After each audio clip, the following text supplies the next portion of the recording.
For anyone that doesn't know, I almost died in a car wreck in 2005. I had a traumatic brain injury. I was in a coma for 3 or 4 days. I had a broken neck and PTSD. I had to relearn how to walk and all that stuff.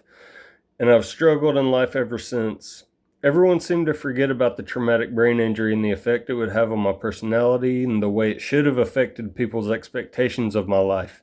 No one factored in that I wouldn't be able to do things like I used to be able to do them. And that's normal for a traumatic brain injury person. Instead of sympathy, I got people being disappointed in me like I just wasn't trying hard enough, and I was too confused with brain damage to explain to them why they were wrong. By the way, my parents have made some mistakes along the way, but it's not because they didn't try, and it's not because they aren't good people. They are good people. The hard thing about this situation is that nobody is really at fault because nobody really understood what to do, and including me. I'm not saying I can't get my life back now. That's what I'm working on right now. This is going to be a really fast version of a really long story. I'm cutting straight to the effect that the last 20 years still has on my current life. Here it is. 20 years go by of me struggling and people seeing me through the lens of good for nothing, lazy, not meeting expectations. Then when I finally get better, I start doing great. I start feeling great. I start excelling at everything I'm doing. Gardening, writing books, thinking clearly. Art gets better and better.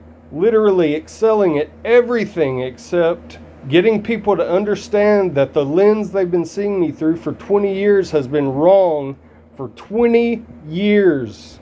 For people to admit that I was doing better, they'd have to admit that they were wrong about me for 20 years. Wrong about good for nothing, wrong about lazy, wrong about what my family's expectations were wrong. Their whole perspective of me through that lens cultivated a reality where I always deserved negative feelings. Like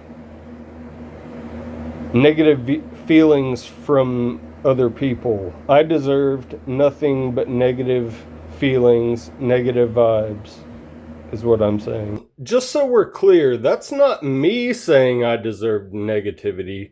That's everyone around me saying I deserve negativity. And there's nothing I could do about it. And it was all based on a lie. By the way, when I say lie, it's really a misunderstanding.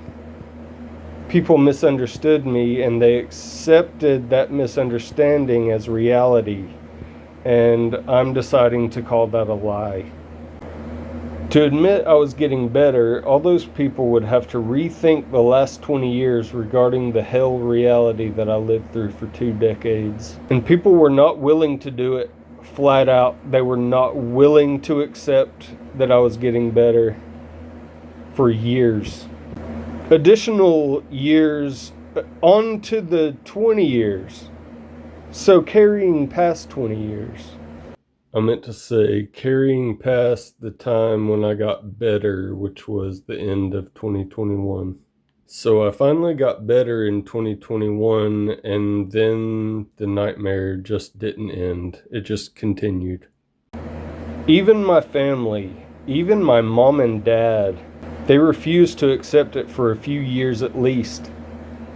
In the face of everything I was accomplishing. By the way, talking about my parents, these are people that were desperate for me to get my shit together for, at this point, it was like 17 years, 2021. These people were desperate for me to get my shit together for 17 years, and they wouldn't accept it that I was getting better. Like they didn't want me to do it.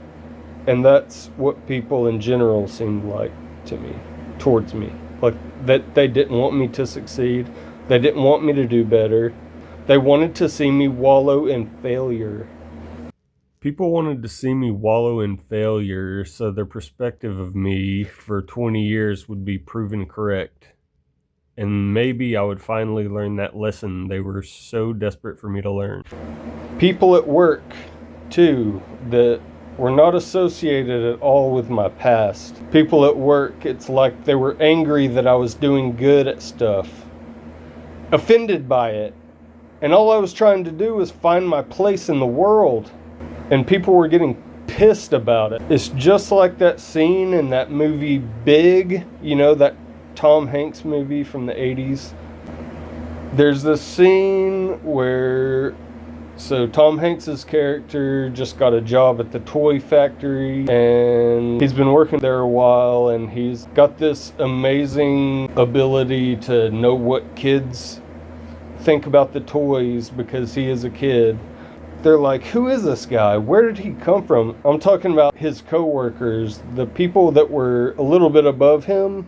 They're like, who is this guy? Where did he come from? Did he come from KB Toys? Did he come from some other toys company? And the lady's like, no, I checked him out. He's not from KB Toys. He's not from anywhere. He's from data processing. I think that's what she says. It didn't make sense to them that this nobody, Tom Hanks, is challenging their place at the top of the totem pole. And he's just trying to find his way in the world. That's it.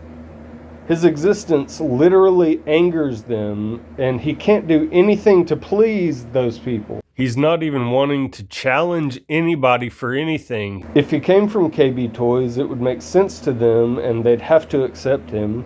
But he didn't. He was a previously unaccounted for person, walking up in their space, and that's what it's been like for me everywhere I go.